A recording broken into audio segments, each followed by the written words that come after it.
con nhưng cho vinyasa tim một hay bằng lại nè là những chụp từ càng cổ đào dưỡng cứ 20 vinyasa nên càng chạy lấy bằng nhom nè bằng con xong mơ màu vinyasa không vinyasa tim một hay bằng này sum nô tim mũi cái số dương thả ta bận đăng ảnh nhá min này tụi mình đánh cái dương tàu vì một hay bằng mũi máu bận đăng ảnh nhá min này thắm mạch bằng con và chấm rồi ra có mọi dịp dốt nhom xong bằng hàng chun bằng con tại mà đó và bận đăng ảnh nhá chia bận đăng shop cho bạn mũi đại rótตัวบรรทุกធ្វើបណ្ដឹងដោយអាយកាជាតំណាងដើម្បីចោទប្រកាន់ទៅលើបុគ្គលណាម្នាក់ដែលបានប្រព្រឹត្តបទល្មើសទាក់ទងនឹងរឿងព្រហ្មទណ្ឌតែប៉ុន្តែ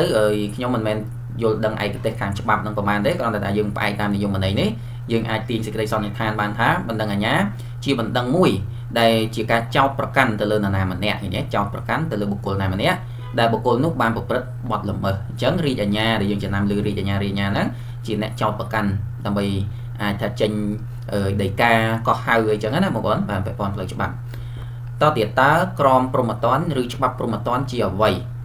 ឃើញទេអានេះសំណួរចូលជ្រៅពាក់ព័ន្ធនឹងផ្នែកច្បាប់ណាបាទហើយកុំគិតថាអត់ចេញប្រឡងឲ្យសោះណាបងប្អូនបាទចេញទាំងអស់ហ្នឹងឯងអញ្ចឹងចម្លើយក្រមព្រហ្មទណ្ឌឬច្បាប់ព្រហ្មទណ្ឌជាបទបញ្ញត្តិសម្រាប់កំណត់អំពើទាំងឡាយណាជាបទល្មើសឃើញទេបាទអំពើទាំងឡាយណាជាបទល្មើសដោយរួមទាំងធាតុផ្សំនៃបទល្មើសដែលបង្កគ្រោះថ្នាក់ដល់មនុស្សសង្គមបានការដាក់ទណ្ឌកម្មឬផ្ដន់ទោសចំពោះជនប្រព្រឹត្តបទល្មើសនិងបានបណ្ដាករណីដែលត្រូវអនុវត្តទៅលើជនដែលត្រូវទទួលទោសអញ្ចឹងមានន័យថាក្រមព្រហ្មទណ្ឌនេះគឺបញ្ញត្តិមួយសម្រាប់កំណត់អំពើទាំងឡាយណាជាបទល្មើសមានន័យជាអំពើខុសច្បាប់បាទហើយទាំងរួមផ្សំទាំងវត្ថុធាតុរួមផ្សំផងដែរបាទមិនមែនថាតើតែប្រព្រឹត្តតែយើងមានប្រើនៅអាវុធខុសច្បាប់ឬក៏យើងប្រើនៅសារធាតុណាមួយដែលនាំគ្រោះថ្នាក់ដល់មនុស្សបាទក៏អាចចូលទៅក្នុងសន្តានទោសដែរអញ្ចឹងណាបាទអញ្ចឹងនេះគឺអត្ថន័យនៃក្រមព្រហ្មទណ្ឌបងប្អូនត្រូវកត់ទុកហើយទន្ទិញណាបងប្អូនបាទត្រូវកត់ទុកហើយទន្ទិញទី3បាទអំពើលួចឆក់ប្លន់អំពើមនុស្សឃាតបាទសម្រាប់មនុស្សការបង្ខាំងមនុស្សដែលខុសច្បាប់ការជួញដូរគ្រឿងញៀនជាដើមតើទង្វើទាំងអស់នេះស្ថិតនៅក្នុងបទល្មើសអ្វីឃើញទេស្ថិតនៅក្នុងបទល្មើសអ្វីអញ្ចឹងពេលយើងប្រឡងគេដាក់1 2 3 4អីចឹងមកហើយគេដាក់ចម្លើយអញ្ចឹងយើងត្រូវយល់អត្ថន័យហ្នឹងយើងអាចយកចម្លើយត្រូវបានហើយអញ្ចឹងអំពើទាំងអស់នេះគឺនៅក្នុងបទល្មើសអីបងប្អូនបាទគឺបទល្មើសព្រហ្មទណ្ឌណាបទល្មើសព្រហ្មទណ្ឌបាទជួការទៀមទីឲ្យជួសជុលឬសងការខូចខាតស្ថិតនៅក្នុងបទល្មើសអ្វីទៀមទីឲ្យជួសជុលឬសងការខូចខាតនៅក្នុងបទល្មើសអ្វីបាទអញ្ចឹងទាំងអស់នេះគឺនៅក្នុងបទល្មើសរដ្ឋប្រវេណីអញ្ចឹងរដ្ឋប្រវេណីគឺក្នុងកម្រិតអញ្ចឹងណាកម្រិតស្រាលណាកម្រិតស្រាលព្រហ្មទណ្ឌកម្រិតធ្ងន់ណាបាទតើសេចក្តីសម្រេចចេញពីសាលាដំបងបាទសាលាដំបងយើងដឹងហើយគឺនៅតាមខេត្តរាជធានីខេត្តណានៅខេត្តបាទសេចក្តីសម្រេចចេញពីសាលាដំបងយើងហៅថាអីបងប្អូនហៅថាសាលក្រមណាហៅថាសាលក្រមចុះដល់ទៅពេលសេចក្តីសម្រេចចេញពីសាលាអូតូហៅថាអ្វីវិញបាទអញ្ចឹងសេចក្តីសម្រេចចេញពីសាលាអូតូយើងហៅថាអីបងប្អូនបាទហៅថាសាលដីកាណាសាលដីកាបាទតទៀតបាទប្រសិនបើភាគីវិវាទណាមួយមិនពេញចិត្តនឹងសេចក្តីសម្រេចរបស់សាលាដំបងគេអាចប្តឹងតវ៉ាទៅណាទៀតមានន័យថាអត់ពេញចិត្តនឹងការកាត់ក្តីរបស់សាលាដំបងទេអញ្ចឹងគេអាចប្តឹងទៅមុខទៀតអញ្ចឹងគេប្តឹងទៅណាបាទគេប្តឹងទៅ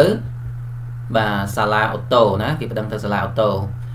ចុះនៅពេលដែលភាគីណាមួយអត់ពេញចិត្តនឹងសេចក្តីសម្រេចរបស់សាលាអូតូទៀតបើអត់ពេញចិត្តនឹងសាលាដំបងកាត់ក្តីគេប្តឹងទៅសាលាអូតូបាទនៅពេលដែលគេប្តឹងតទៀតបាទគេអត់ពេញចិត្តនឹងការកាត់ក្តីរបស់សាលាអូតូតើគេប្តឹងទៅណាទៀតបាទអញ្ចឹងនៅតែមួយនឹងទៀតទេគឺសាលាតុលាការកំពូលណាតុលាការកំពូលបាទនៅរាជធានីហើយបាទនៅរាជធានីហើយទី9តើបណ្ដឹងសារទុកជាអ្វីបាទអញ្ចឹងវិញ្ញាសាដែលបងប្អូនឃើញនេះសិតពាក់ព័ន្ធនឹងតុលាការពាក់ព័ន្ធនឹងផ្នែកច្បាប់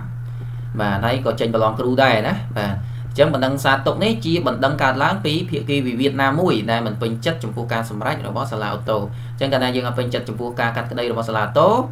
បាទយើងបណ្ដឹងទៅនេះទៀតគេហៅបណ្ដឹងហ្នឹងជាប្រភេទបណ្ដឹងសារទុកណាជាបណ្ដឹងសារទុកនេះជាបណ្ដឹងសារទុកដល់បងប្អូនមួយសំណួរចុងក្រោយតើតុលាការកំពូលបែងចែកជាប៉ុន្មានសភា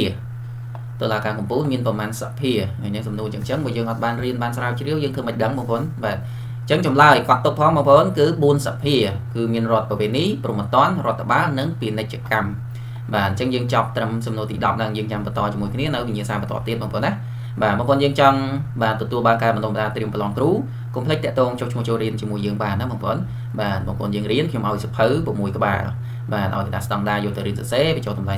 30% ថែមកញ្ចប់វិញ្ញាសាពិសេសដែលមានគុយស្អឹមមានសំណួរមានវិញ្ញាសារាប់រយរាប់ពាន់សំណួរនៅទីនោះអ ចឹងបងប្អូនចាប់អារម្មណ៍កុំភ្លេចណាតើតមក Telegram មួយខ្សែនេះបងប្អូនអត់មានពេលរៀនអាចយកជាសៀវភៅទៅមើលបានបាទអ្នកត្រៀមប្រឡងបាក់ឌុបក៏អាចសួរនាំព័ត៌មានអំពីវិញ្ញាសាត្រៀមប្រឡងបាក់ឌុបបានផងដែរអរគុណបងប្អូនយើងចាំជួបគ្នានៅវិញ្ញាសាបន្តទៀតបាទ